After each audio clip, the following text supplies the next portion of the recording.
Morning, friends.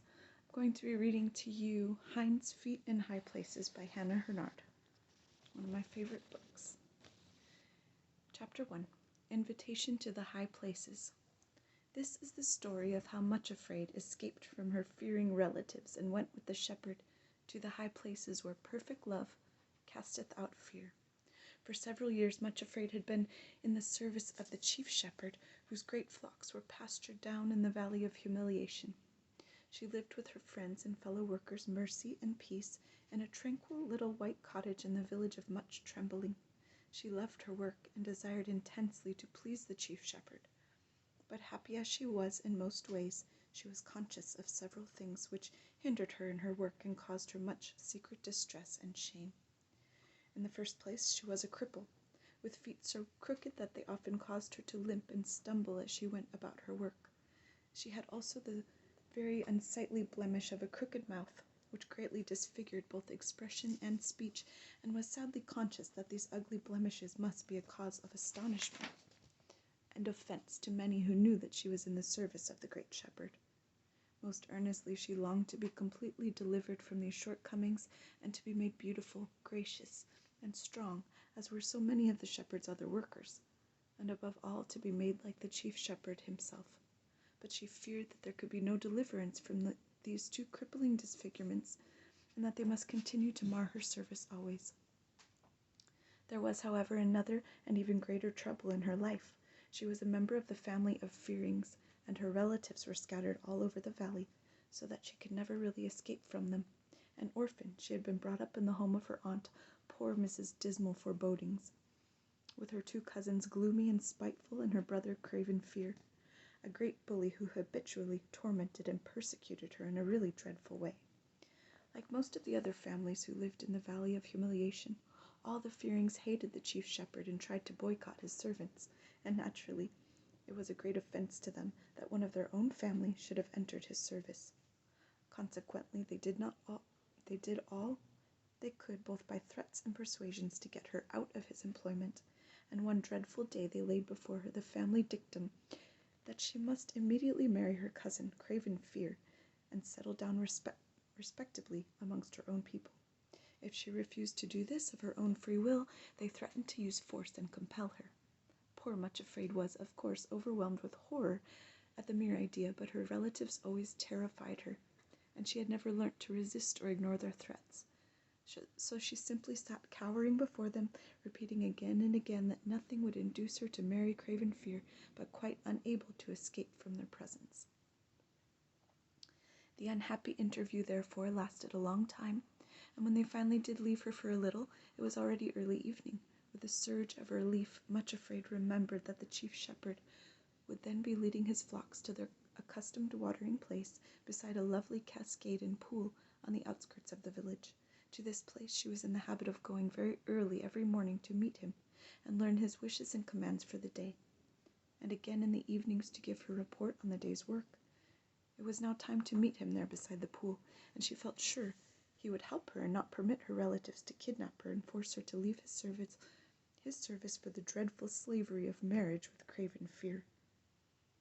Still shaking with fear, and without pausing to wash the tears from her face, Much Afraid shut the door of the cottage and started off for the cascade and the pool.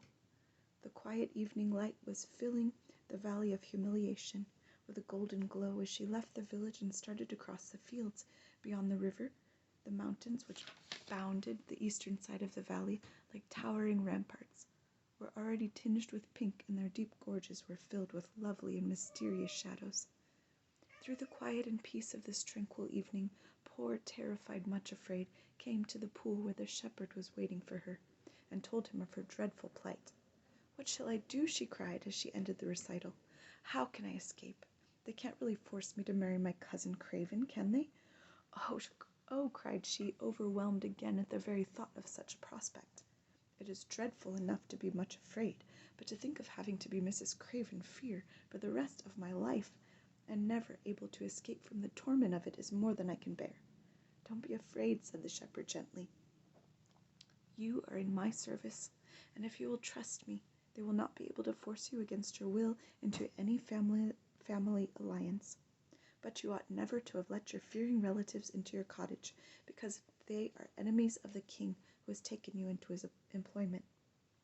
"I know, oh, I know," cried Much Afraid, "but whenever I meet any of my relatives, I seem to lose all my strength, and simply cannot resist them, no matter how I strive. As long as I live in the valley, I cannot escape meeting them. They are everywhere, and now that they are determined to get me into their power again, I shall never dare venture outside my cottage alone for fear of being kidnapped." As she spoke, she lifted her eyes and looked across the valley and the river to the lovely sunset-lighted peaks of the mountains, then cried out in desperate longing, "Oh, if only I could escape from this valley of humiliation altogether, and go to the high places, completely out of reach of all the Fearings and my other relatives." No sooner were these words uttered, when to her complete astonishment, the shepherd answered, "I have waited a long time to hear you make that suggestion, Much Afraid. It would indeed be best for you to leave the valley for the high places, and I will very willingly take you there myself. The lower slopes of those mountains on the other side of the river are the borderland of my father's kingdom, the realm of love. No fears of any kind are able to live there, because perfect love casteth out fear in everything that torments." Much Afraid stared at him in amazement. "Go to the high places," she exclaimed, "and live there? Oh, if only I could! For months past the longing has never left me. I think of it day and night, but it is not possible. I could never get there. I am too lame." She looked down at her malformed feet as she spoke, and her eyes again filled with tears and despair and self-pity. "The mountains are so steep and dangerous. I have been told that only the hinds and the deer can move on them safely." "It is quite true that the way up to the high places is both difficult and dangerous," said the shepherd. "It has to be, so that nothing which is an enemy of love can make the ascent and invade the kingdom. Nothing blemished or in any way imperfect is allowed there, and the inhabitants of the high places do need hinds' feet. I have them myself," he added with a smile, "and like a young hart or a roebuck, I can go leaping on the mountains and skipping on the hills with a great ease and pleasure. But Much Afraid, I could make yours like hinds' feet also, and set you upon the high places. You could serve me then much more fully and be out of reach of all your enemies. I am delighted to hear that you have been longing to go there, for as I said before, I have been waiting for you to make that suggestion." Then he added with another smile, "You would never have to meet Craven Fear again." Much Afraid stared at him in bewilderment. "Make my feet like hinds' feet," she repeated. "How is that possible? And what would the inhabitants of the kingdom of love say to the presence of a wretched little cripple with an ugly face and a twisted mouth, if nothing blemished and imperfect may dwell there?" "It is true," said the shepherd, "that you would have to be changed before you could live in the high places, but if you are willing to go with me, I promise to help you develop hinds' feet. Up there on the mountains, as you get near the real high places, the air is fresh and invigorating. It strengthens the whole body, and there are streams with wonderful healing properties, so that those who bathe in them find all their blemishes and disfigurements washed away. But there is another thing I must tell you. Not only would I have to make your feet like hinds' feet, but you would have to receive another name, for it would be impossible for a Much Afraid to enter the kingdom of love, as for any other member of the Fearing family. Are you willing to be changed completely, Much Afraid, and to be made like the new name which you will receive if you become a citizen in the kingdom of love?" She nodded her head, and then said very earnestly, "Yes, I am." Again he smiled, but added gravely, "There is still one thing more, the most important of all. No one is allowed to dwell in the kingdom of love unless they have the flower of love already blooming in their hearts. Has love been planted in your heart, Much Afraid?" As the shepherd said this, he looked at her very steadily, and she realized that his eyes were searching into the very depths of her heart, and knew all that was there far better than she did herself. She did not answer for a long time, because she was not sure what to say, but she looked rather flinchingly into the eyes which were gazing at her so penetratingly, and became aware that they had the power of reflecting what they looked upon. She could thus really see her own heart as he saw it. So after a long pause, she answered, "I think that what is growing there is a great longing to experience the joy of natural human love, and to learn to love supremely one person who will love me in return. But perhaps that desire, natural and right as it seems, is not the love which you are speaking. Not the love of which you are speaking. She paused and then added honestly and almost tremblingly, I see the longing to be loved and admired growing in my heart, Shepherd, but I don't think I see the kind of love that you are talking about. At least, nothing like the love which I see in you. Then will you let me plant the seed of true love there now? Asked the shepherd. It will take you some time to develop hinds feet and to climb to the high places, and if I put the seed in your heart now, it will be ready to bloom by the time you get there. Much afraid, shrank back. I am afraid, she said. I have been told that if you really love someone, you give that loved one the power to hurt and pain you in a way nothing else can. That is true, agreed the shepherd. To love does mean to put yourself into the power of the loved one and to become very vulnerable to pain. And you are very much afraid of pain, are you not? She nodded miserably and then said shamefacedly, Yes, very much afraid of it. But it is so happy to love, said the shepherd quietly. It is happy to love even if you are not loved in return. There is pain too, certainly, but love does not think that very significant. Much afraid thought suddenly that he had the most patient eyes she had ever seen. At the same time, there was something in them that hurt her to the heart, though she could not have said why.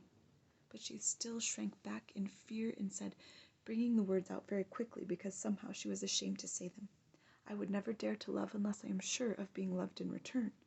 If I let you plant the seed of love in my heart, will you give me the promise that I shall be loved in return? I couldn't bear it otherwise. The smile he turned on her then was the gentlest and kindest she had ever seen. Yet once again, for the same indefinable reason as before, it cut her to the quick. Yes, he said, without hesitation, I promise you, much afraid, that when the plant of love is ready to bloom in your heart, and when you are ready to change your name, then you will be loved in return. A thrill of joy went through her from head to foot. It seemed too wonderful to be believed, but the shepherd himself was making the promise, and the one thing she was quite sure. He could not lie. Please plant love in my heart now, she said faintly. Poor little soul, she was still much afraid, even when promised the greatest thing in the world.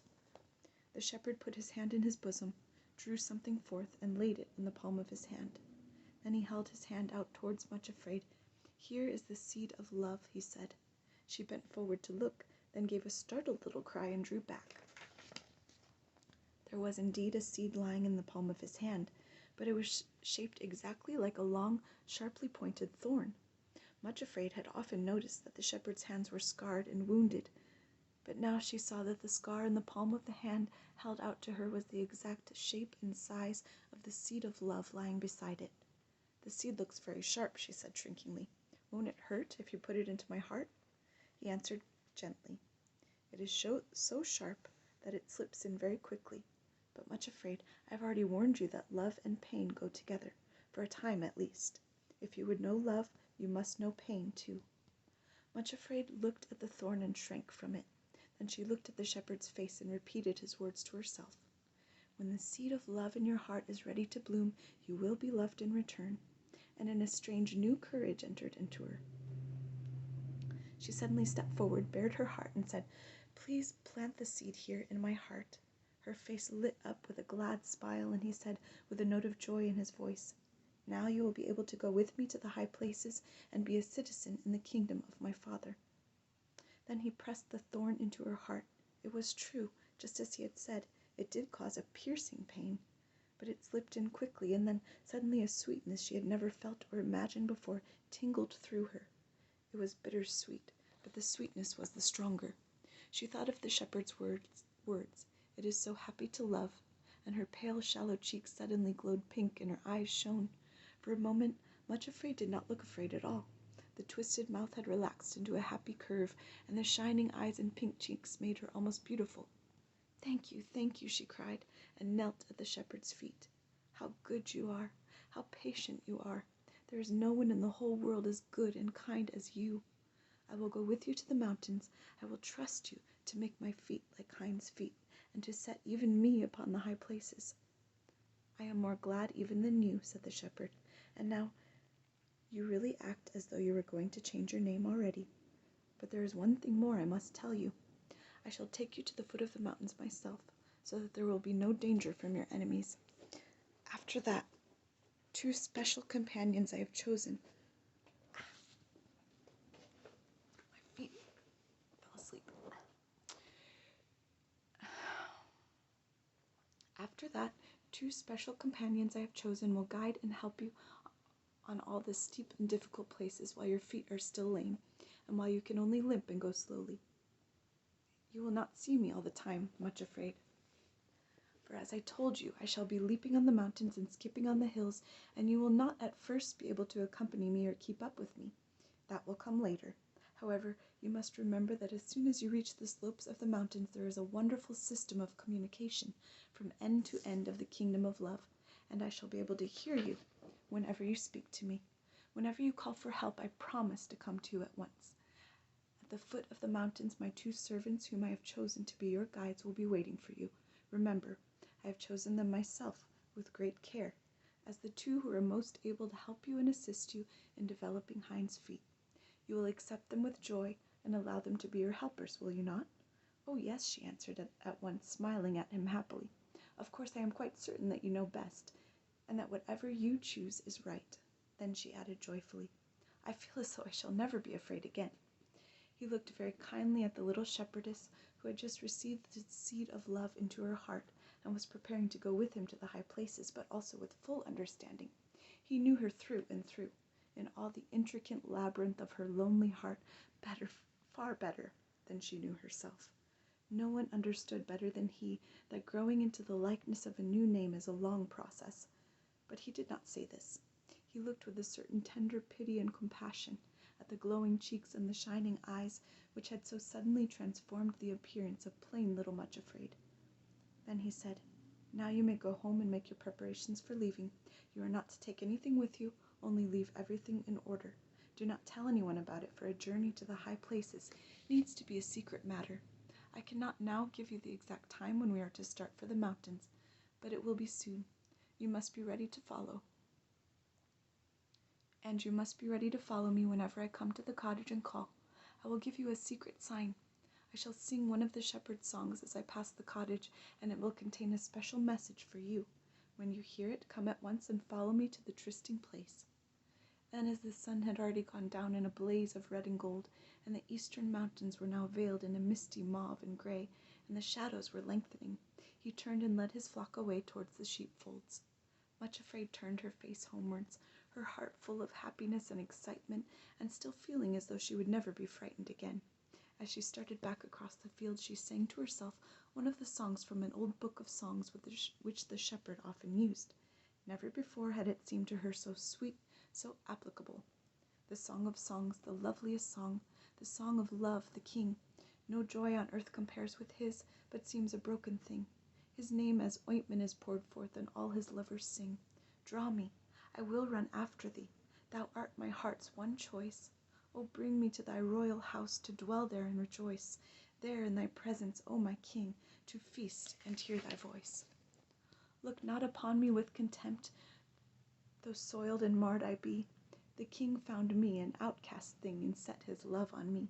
I shall be perfected by love, made fair as day to see. She walked singing across the first field, and was halfway over the next, when suddenly she saw Craven Fear himself coming towards her. Poor Much Afraid, for a little while she had completely forgotten the existence of her dreadful relatives. And now here was the most dreaded and detested of them, all slouching towards her. Her heart filled with a terrible panic. She looked right and left, but there was no hiding place anywhere, and besides it was all too obvious that he was actually coming to meet her, for as soon as he saw her, he quickened his pace, and in a moment or two was right beside her. With a horror that sickened her very heart, she heard him say, Well, here you are at last, little cousin Much Afraid. So, we are to be married, eh? What do you think of that?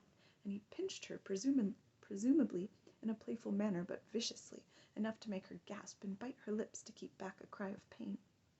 She shrank away from him and shook with terror and loathing. Unfortunately, this was the worst thing she could have done, for it was always her obvious fear which encouraged him to continue tormenting her. If only she could have ignored him, he soon would have tired of teasing her and of her company, and would have wandered off to look for other prey. In all her life, however, Much Afraid had never been able to ignore fear. Now it was absolutely beyond her power to conceal the dread which she felt. Her white face and terrified eyes immediately had the effect of stimulating Craven's desire to bait her. Here she was, alone and completely in his power. He caught hold of her, and poor Much Afraid uttered one frenzied cry of terror and pain. At that moment, Craven Fear loosed his grasp and cringed away. The shepherd had approached them unperceived and was standing behind them. One look at his stern face and flashing eyes, and the stout shepherd's cudgel grasped in his strong, uplifted hand was more than enough for the bully.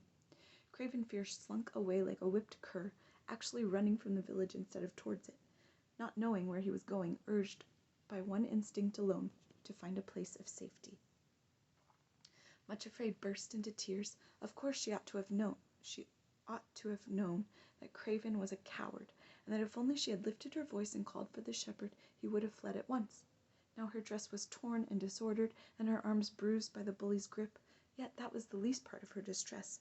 She was overwhelmed with shame that she had so quickly acted like her old name and nature, which she had hoped was beginning to be changed already. It seemed so impossible to ignore the fearings, still less to resist them. She did not dare look at the shepherd, but had she done so, she would have seen with what compassion he was regarding her. She did not realize that the Prince of Love is of very tender compassions to them that are afraid. She supposed that, like everybody else, he was despising her for her silly fears, so she muttered ashamed, "Thank you." Then still, without looking at him, she limped painfully towards the village, weeping bitterly as she went, and saying over and over again to herself, "What is the use of even thinking of going to the high places? I could never reach them, for the least little thing is enough to turn me back." However, when at last she reached the security of the cottage, she began to feel better. By the time she had drunk a cup of tea and taken her evening meal, she had so far recovered that she was able to remind herself of all that had happened there beside the cascade and the pool. Suddenly she remembered with a thrill of wonder and delight that the seed of love had been planted in her heart. As she thought of it, the same almost intolerable sweetness stole over her, the bittersweet, indefinable but wholly delightful ecstasy of a new happiness. "It is happy to love," said little Much Afraid to herself, and then she repeated, "It is happy to love." After putting the cottage in order for the night, because she was utterly tired out with all the conflicting emotions of that strange day, she went to bed. Lying there before falling asleep, she sang over and over again to herself another of the lovely songs from the old songbook. "O thou whom my soul loveth, tell me where thou dost feed, and where thy flocks at noonday to rest and browse dost lead. For why should I by others be, and not by thee? O fairest among women, dost thou indeed not know? Then lead my little flocklet the way that my flocks go, and be to me as I to thee, sweet company." Then she fell into a heavy, dreamless sleep. Have a good day, friends.